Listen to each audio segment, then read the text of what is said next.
आपण संविधानाचे 3-13 वाजवायची हिम्मत एकत्रित येऊन करण्याचे काही कारण नाही। मुख्यमंत्री महोदय ब्राह्मण समाजाचे आहेत, मुख्यमंत्री महोदय ब्राह्मण समाजाचे आहेत, मुख्यमंत्री महोदय ब्राह्मण समाजाचे आहेत। घेरू नका। आम्हाला माहिती आहे शिंदे साहेब, सन्माननीय उपमुख्यमंत्री महोदय, आपण दरेगावला नेहमीच जात असता जेव्हा आपल्या डोक्यावर ताण पडतंय,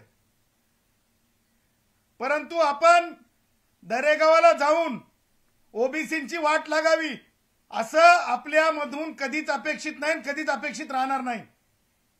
मी सन्माननीय उपमुख्यमंत्री एकनाथरावजी शिंदे साहेबांना आवाहन करतो, कालचा शासन निर्णय हा अल्ट्रा व्हायरस आहे, हा व्हायरस आहे, हा व्हायरस आहे। तुम्ही आज चालू असलेल्या बैठकीमध्ये शिंदे साहेब हा शासन निर्णय मागे घ्यायला सांगा। या निर्णयातून मराठा भावांचा काहीच फायदा होणार नाही, परंतु या निर्णयामुळे दोन समाजाची तेढ निर्माण होण्याची वेळ आलेली आहे।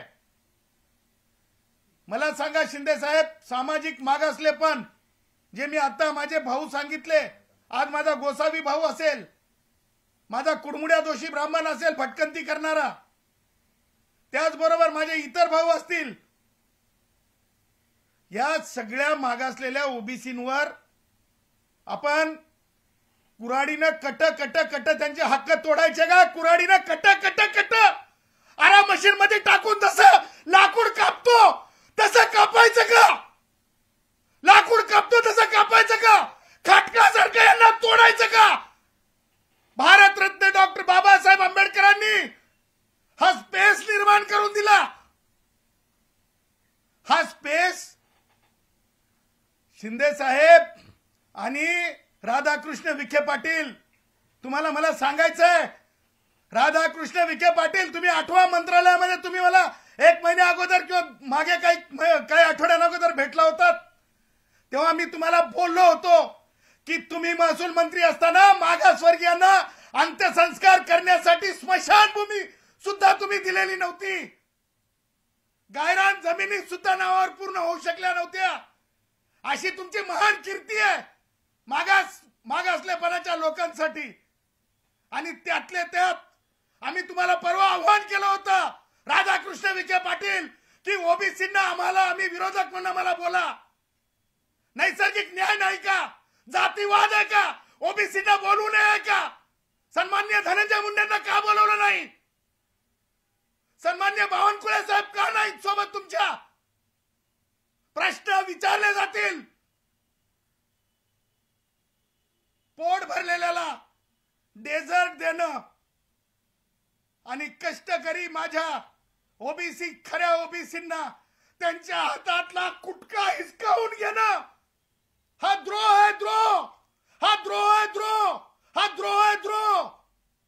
आणि म्हणून मला सांगायचं आहे की ही वस्तुस्थिती आहे।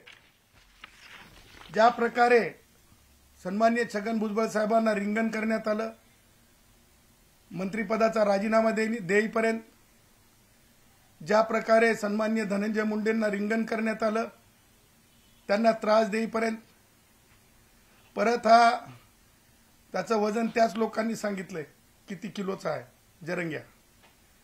ह्या मला म्हणायचं नाही किती छटाक आहे, किती छटाक आहे जरंग्या, मला म्हणायचं नाही, पण जरंग्या तू ज्या प्रकारे मुंडेंचं उठवून लावतो, हे जे वक्तव्य तुझं चाललं, एका सन्माननीय पदावरल्या महिलेच्या बाबतीत तुझे बोललास,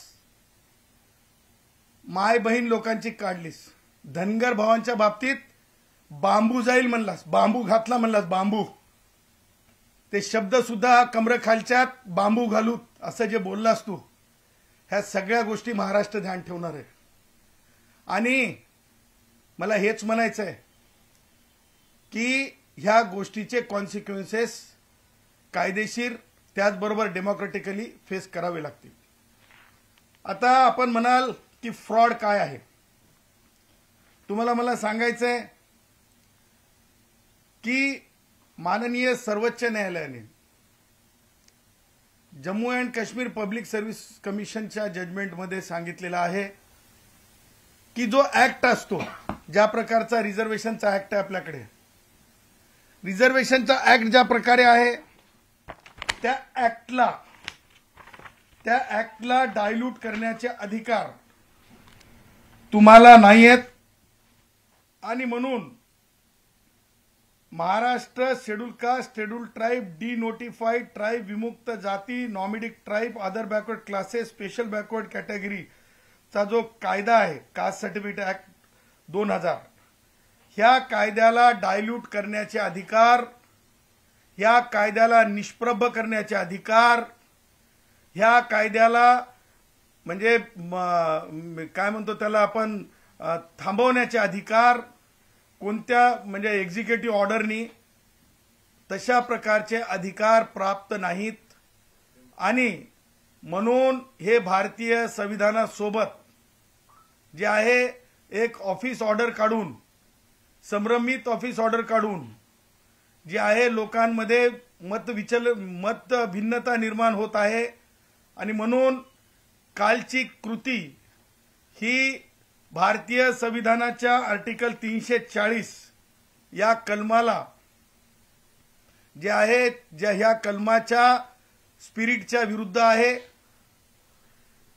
कालचा शासनाचा GRची कृती ही त्यातून निर्माण झालेल्या रिझर्वेशन ऍक्टला निष्प्रभ करणारी आहे.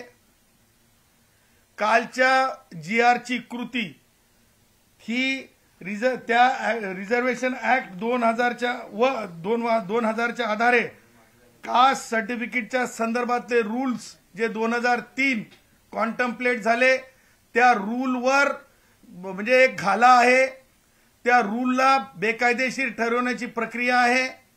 त्याचबरोबर भारतीय संविधानातील आर्टिकल 340 ला म्हणजे एका प्रकारे सन्माननीय माजी न्यायमूर्ती संदीप शिंदे हे मागास आयोग नाहीत, सन्माननीय माजी काय आपले माजी